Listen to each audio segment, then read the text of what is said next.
nous sommes arrivés, étant donné que nous avons fait des recherches également académiques là-dessus, nous avons essayé de travailler autrement.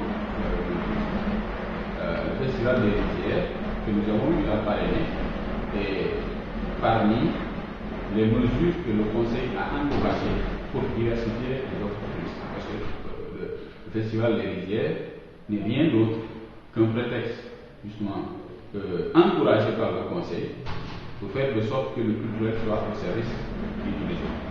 Et aujourd'hui, avec la participation des artistes de la sous-région et même du monde entier, on est en train de faire un peu la promotion du produit né de la rencontre entre notre culture, c'est-à-dire la culture de la communauté rurale de Diembéring avec les autres cultures.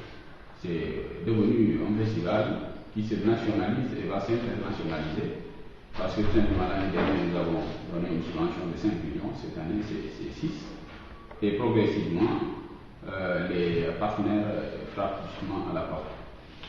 Il y a donc cet aspect-là, mais il y a un autre aspect. Tout de suite, vous avez été témoin de la discussion que j'ai eue avec les représentants de SACO. SACO, c'est le Service canadien d'appui aux organismes. Donc, une association avec laquelle nous sommes en partenariat et qui nous aide un peu en termes de capacitation, en termes d'orientation stratégique. Donc, nous avons eu à officialiser un contrat avec SACO qui va nous dépêcher au mois d'avril, les 16 précisément, un expert en marketing à propos des images touristiques de la Casamance, mais surtout du Cap-Skirring. Nous lui avons dit qu'il faut surtout parler de Cap et éviter l'expression Casamance, pour des raisons tout à fait que vous connaissez. La Casamance a, disons, un nom tout à fait chargé. Quand on parle de Casamance, on fait allusion déjà à la guerre. On fait référence à la guerre. Alors quand on parle du Cap, c'est autre chose. C'est le cuisine balnéaire, ainsi de suite. Donc cet expert-là viendra travailler sur le label marque typiquement Cap-Skirring.